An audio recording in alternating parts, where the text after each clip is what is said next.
As I'm recording this, I am fast approaching my 52nd birthday. And so, usually each year around this time, I start to go back through my notes and look at things that happened over the past year, thoughts that came up, lessons that kind of maybe reemerged in my life, new things that I learned, observations that I made. And I think it serves as just a clarifying period for me that allows me to say, okay, well, I need more of these things. I need a little bit less of this in my world. Need to focus in these areas. And, I collect a bunch of notes. I share them in various formats and in emails on my website, in social media posts. But I wanted to take three of those ideas and talk about them in this podcast. Three things that I think that I've seen the best business owners do time and time again over the last 20 years in this industry. And the first one is they always are in proximity to other high achievers. They're in mastermind groups, they attend events, they kind of socialize with people who not only can add value to their experience, right? People that are going to make them better, but people that probably share some of the same values and same objectives in life. And I think having that proximity to other high achievers allows them to see what's possible. It allows them to raise their standards of expectation and kind of normalize things that maybe average business owners don't feel is normal, whether that's the type of marketing that they do, the advertising spend that they make, the willingness to hire and delegate, the thoughts on scaling, just so many things that maybe the average or typical small business owner may have kind of a passing knowledge of, or may do erratically. That proximity to other high achievers, it normalizes so much of this stuff, and it also it stretches you, right? I mean, we just recently had somebody who joined our boardroom group, and they had been a private client for some time. They had it's a husband and wife. They have a wonderful business. They've grown substantially, at least 2x, heck, maybe more in the time we'd worked together privately. But just in the first maybe 6 weeks of being in the boardroom group, I think that their expectations changed completely. I think they're seeing what was possible from other business owners, and maybe what was normal from other business owners, really expanded. And in the entrepreneurial world, sometimes that can be tough, right? Especially if you're in a business landscape where you don't interact with a whole lot of your competitors in your market. So you don't really know the behind the scenes stuff. You don't really know what's possible, what's realistic, what you should be striving for. And you're kind of on an island. So I think the proximity to other successful, high achieving owners and people who likely share some of the same values and characteristics that you do, I think that is number one. I think that the best business owners that I have seen time and time again have been that way. They've been in the room. They study other people who achieve at a high level. I know that Doug Sperling and I have recently released kind of a more, I guess you would call it a private podcast. It's a podcast for people who are a little further along in their business journey, a little more successful. And so we could focus on things that would be specifically relevant to them. So it's almost that same premise. But some of the people who opted in and wanted access to that podcast, because you had to fill out a form to get it, they're like a who's who in the industry. And it's just a testament to the things that they value, the things that they're committed to kind of immersing themselves in. So I think that's number one, that proximity, either, physical proximity or just that virtual proximity, who you're surrounding yourself with. So that's a big one that I see. I can't think of more than one or two owners that I've seen over the last 20 years who didn't really adhere to that.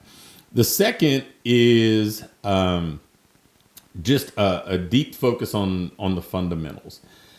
And I know I talk about this a lot in the various forums that I communicate, but it's not that the best owners don't do some unique things. They don't do things that are different than the market, but it's always rooted in some sort of fundamental foundation.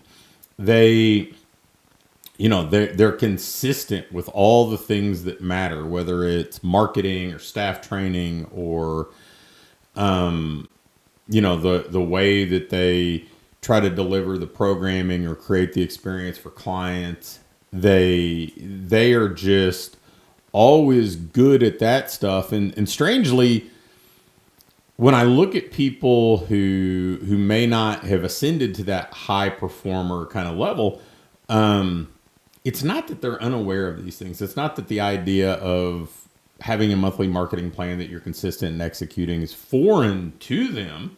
It's just that they're erratic. They don't do it. It's not that staff training is this foreign concept. It's just that they'll find a million reasons why they can't go. It's not that learning and improving aren't things that they've done some of. It's that they don't consistently attend events. They don't consistently study and improve in areas that can springboard them forward. They just kind of, dance in and out of the things that the best business owners just do time and time again.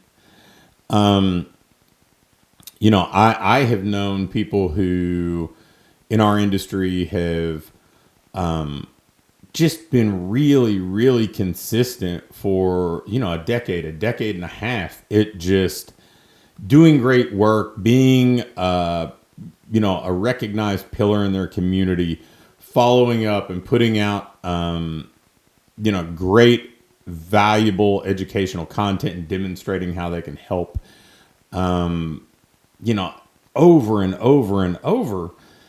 And it just compounds over time. They are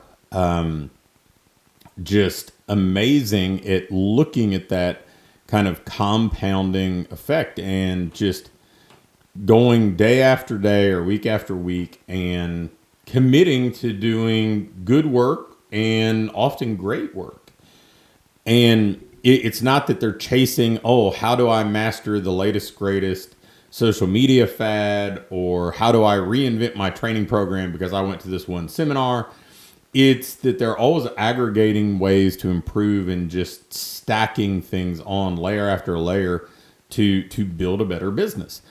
And I think that if I were to look at the people who I think have been okay, they built okay businesses. They're not on the verge of collapse, but it's a struggle, and it's it's always high stress, and they feel like they probably just not ever fully turned the corner and built something durable and that allows them to build wealth, and they're not too worried about competition anymore.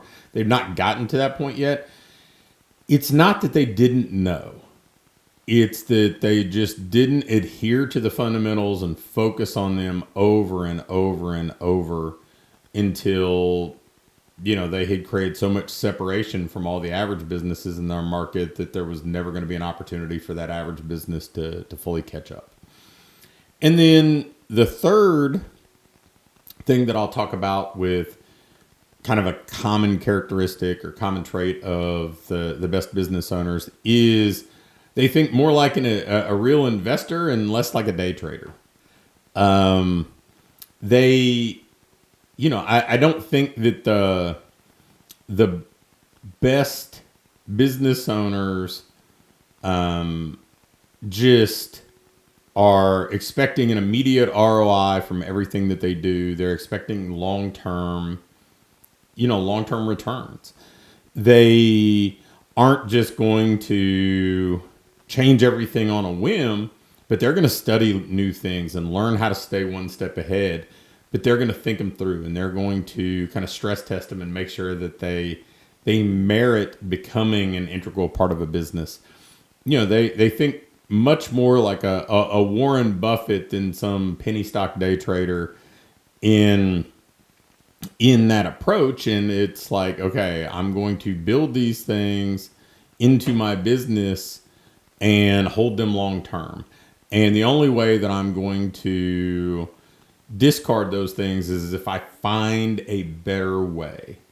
And I think that so many business owners do think kind of like day traders, where it's like, oh, I'm going to run this, but I'm only going to do it if I get immediate gratification. Or I'm going to, I saw some, social media post, or I went to some event and I saw one presentation, and I'm just going to throw everything out the window that we used to do. I had a gentleman who used to work for me in marketing for the first during the first leg of being in business, 3, 4, 5 years. He originally came on and ran like personal training in my first health club, and then evolved into a more managerial role there. Then got involved in all the online stuff we did. And I remember going to a Dan Kennedy super conference in the Midwest, and would go in, there'd be a presentation, and he'd come out of this presentation and he would want to reinvent everything that we did. He'd be like, oh, this guy's talking about webinars, we have to do webinars. Or this guy's talking about this approach, we have to do that. And I'm like, each of the first 4 speakers, we do more revenue than. So I don't know that we have to discard anything. We can learn from them.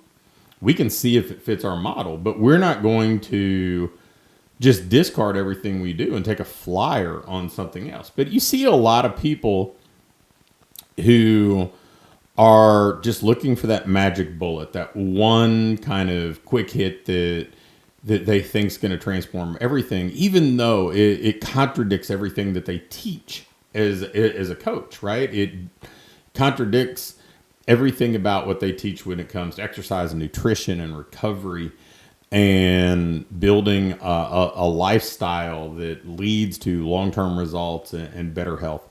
And it's it's something that I think the best in the industry are kind of rooted in. They think like an investor, and they understand that, okay, it's kind of back to what I said in the second thought, was that compounding that goes on. That if I do this and I keep getting better at this, and if I'm committed to it, over time, it's going to create such a competitive advantage that I'm going to become a category of one in my respective market. So those are 3 things that I think have been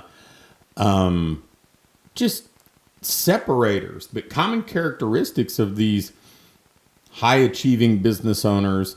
But they're not only commonalities, but it's why they're high achieving business owners. It's always interesting that the people that I talk to that they've seen social media posts of big numbers and gaudy revenue statistics or whatever else, and they get caught up in that, and they think that this one thing is what did it all for somebody, and it's never one thing. It's always a way of operating. It's always a way of thinking. It's always rooted in consistency, almost without exception. I mean, not just from the business owners that I've had in coaching programs, that I've had as private clients, but even from an observational standpoint with the other businesses that I've just seen from afar in our industry. They've kind of all, the best ones have all followed that same trajectory. So there's a lesson there.